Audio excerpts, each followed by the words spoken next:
Beleza? Bom, deixa eu só trazer o microfone para cá. Então é o seguinte, a gente está indo para a nossa 13ª semana de aula de interpretação aqui no Teams.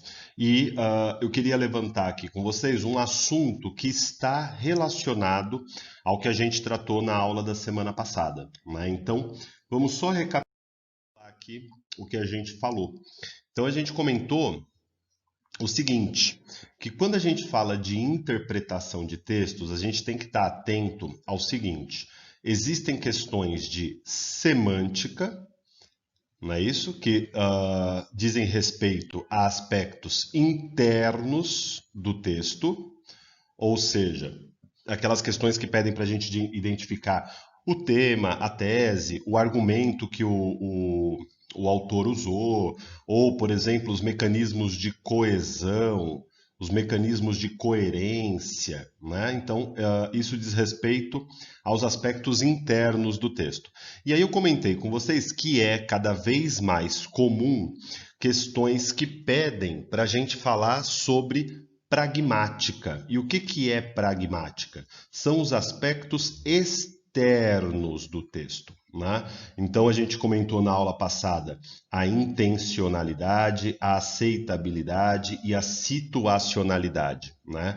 Então a intencionalidade, quando a gente consegue acessar qual é a intenção do autor daquele texto, né? Quando a gente conhece quem é o autor, muitas vezes a gente consegue responder isso com mais propriedade.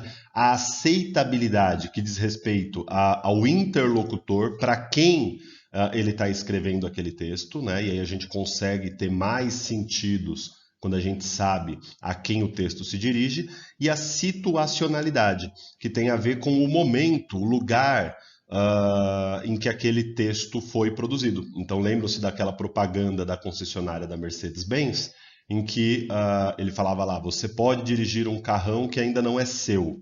E aí quando a gente traz o lugar e o momento em que aquela publicidade foi produzida, a gente entende que existia ali uma provocação satírica, porque foi aquele momento em que um juiz passeou com o carro do Ike Batista, um carro que tinha sido apreendido pela justiça. Na aula de hoje, eu quero destacar dois outros elementos que têm a ver com esses aspectos externos do texto, não com a escolha das palavras, os mecanismos internos, que são a interdiscursividade e a intertextualidade. Eu tenho certeza que vocês já ouviram falar com muito mais frequência, vocês ouvem falar com muito mais frequência do segundo, da intertextualidade. Mas eu queria chamar a atenção aqui de vocês para um conceito que vocês conhecem, talvez vocês só não tenham dado esse nome, que é o conceito de interdiscursividade, né? Que tem a ver com a seguinte ideia: todo texto é ideológico. Todo discurso é ideológico. Isso quer dizer, não existe imparcialidade. Sabe essa história de escola sem partido? Isso não existe, né? Na verdade, o que existe é que todo texto é produzido por alguém que tem algum arcabouço, que tem um repertório, que está ligado a uma determinada cultura, a determinados valores e assim por diante. Então, todo texto, inclusive textos que aparentemente são imparciais, eles, na verdade, dizem respeito a uma visão de mundo específica. Isso é o que a gente chama de interdiscursividade, né? A gente vai ver isso por meio de exercícios na aula interativa. Mas eu quero que vocês notem o seguinte: essa questão da interdiscursividade é um negócio muito claro quando a gente fala de literatura, quando a gente fala de artes, né? Mas não só, isso é muito importante. Então, vou dar um exemplo justamente ligado às artes. Então, por exemplo, a gente tem aqui esse quadro, né, do Jean-François Millet, que é um pintor francês, e ele é um pintor francês do século XIX. Isso, olha que importante isso. Ele é um pintor francês do século XIX, mais especificamente da segunda metade do século XIX. Tá certo? De 1850 para frente. Eu não sei exatamente qual é a data desse quadro, mas o que eu quero que vocês pensem é o seguinte: isso é um texto. Eu poderia analisar os aspectos internos desse texto. Eu poderia analisar, por exemplo, as cores que ele usou, as figuras que ele quis representar, se isso é fidedigno à realidade ou não, né? Agora, eu posso ir além disso, que é o ponto, que é o seguinte: por que ele fez isso? Por que ele usou essas cores? Por que ele escolheu representar mulheres camponesas, né? Porque isso era um discurso da época dele. Então, o que estava acontecendo na Europa na segunda metade do século XIX? Era um período que a gente chamava de realismo. Então vocês devem se lembrar muito bem das aulas de literatura em que a gente falava justamente sobre realismo. E que características o realismo tem? Que característica o pensamento daquela época tinha? O pensamento da época tinha como característica a ideia, primeiro, de que a arte podia ser fiel à realidade. Daí a ideia de ele produzir um quadro que parece uma fotografia para a gente. Vocês concordam? A ideia de que uh, uh, a arte consegue apreender a realidade com muita fidelidade. Isso é muito caro ao realismo. Então vocês podem perceber que isso acontece na literatura, isso acontece nas artes plásticas, isso acontecia no pensamento em geral, tá certo? Existe um conceito importantíssimo, que é uma palavra em alemão, chamado Zeitgeist, que significa espírito do tempo. Ou seja, todo mundo, quando fala alguma coisa, fala a partir de um lugar em que essa pessoa está inserida culturalmente. É isso que acontece quando a gente fala de obras de arte, é isso que acontece quando a gente fala de imprensa, é isso que acontece em qualquer momento, né? Quando a gente fala, por exemplo, de discursos antirracistas, isso faz muito mais sentido para a gente hoje do que se a gente estivesse falando de um jornal do século XVII, do século XVIII. Isso seria anacrônico para eles numa sociedade que tinha escravidão, concordam? Então, outro ponto, né? Então a gente sabe que o realismo parte desse princípio de que a arte consegue reproduzir a realidade de maneira fiel. Daí o nome realismo também, né? Um outro ponto, a gente sabe que o realismo se volta a sua temática para as classes populares.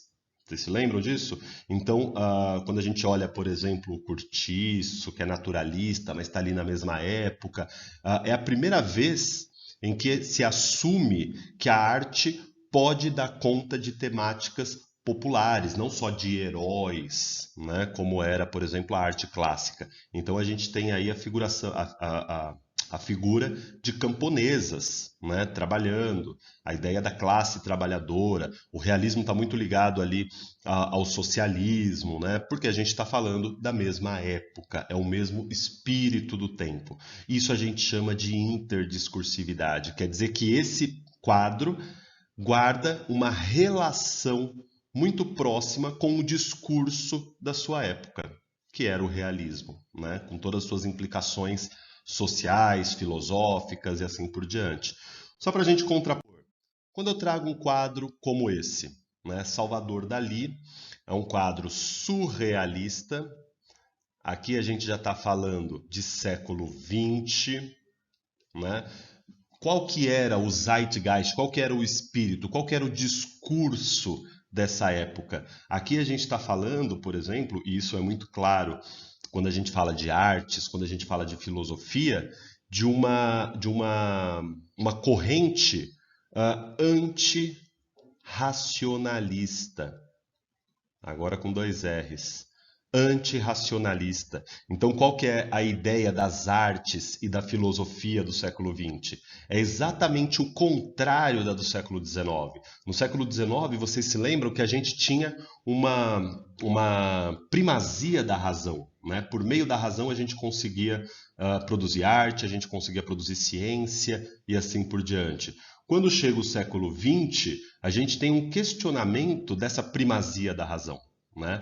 A arte, por exemplo, passa a ser irracional.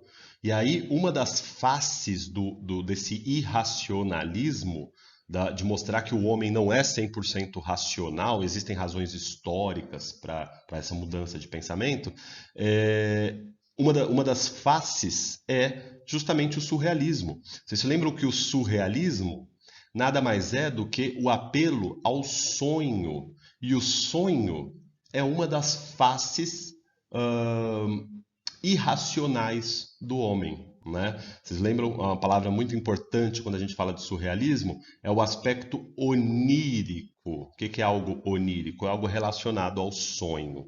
Perfeito? Então, a ideia de discurso é isso. Um texto, ele nunca surge do nada. Ele surge a partir de uma realidade social, histórica, que muitas vezes serve para a gente explicar a razão daquele texto. Isso a gente chama de interdiscursividade, isso é muito claro quando a gente fala de literatura e cada vez mais nas provas de língua portuguesa. Tá certo? Bom, agora a gente parte para um outro princípio, que é o princípio da intertextualidade, que é uma relação não entre discurso. Discurso é um conceito um pouquinho mais menos palpável, vamos dizer assim, né? Que tem a ver com a ideologia de um determinado momento histórico e como um texto, na verdade, é a expressão de um determinado momento histórico, tá certo?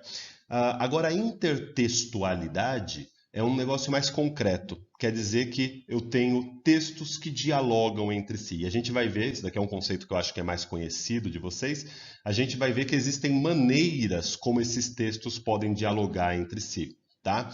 Então eu trouxe aqui, já que a gente está usando figuras, né, o quadro da Mona Lisa, Gioconda, do Leonardo da Vinci, 1503, e uma brincadeira aqui, a Mônica Lisa, né, o Maurício de Souza fez a Mônica com os mesmos traços. E como que a gente sabe, né, que ele está dialogando com aquele texto? Primeiro ponto importante, se eu não tiver o texto original, eu tenho que conhecer esse texto original. Se eu não conhecer esse texto original, você concorda que esse efeito de intertextualidade se desfaz, né? Ele não alcança seu objetivo. E segundo ponto, além de conhecer o texto original, o texto novo, né, o texto que foi criado depois, ele tem que guardar alguma relação de semelhança com o texto original. Então a gente vê aqui o fundo, né, a própria posição da Mônica. Então a gente sabe que sim, houve uma intenção de fazer uma referência, né? Quando a gente fala de intertextualidade, a gente está falando de referência, uma referência à Mona Lisa do Leonardo da Vinci. Um outro caso aqui, o quadro O Grito, né, do Edvard Munch, né? E o quadro do Homer Simpson, a mesma coisa. Se eu não conhecesse o quadro do Munch, O Grito, eu não entenderia a referência que o autor pretendeu aqui, né? E a gente pode ir mais longe. Então aqui a gente tem o fundo que lembra, a posição da personagem. Ao fundo aqui, né, a gente tem duas pessoas no quadro original. Aqui a gente tem a família do Homer, né? Então existem referências a um quadro que já existia. E aqui está um ponto importantíssimo para a gente. Existem muitas referências que o vestibular parte do pressuposto que a gente conheça. Daqui, aquele problema que a gente já vem abordando há algumas semanas, o problema dos ditados populares, né? Então, os ditados populares são uma maneira muito interessante de os vestibulares cobrarem intertextualidade.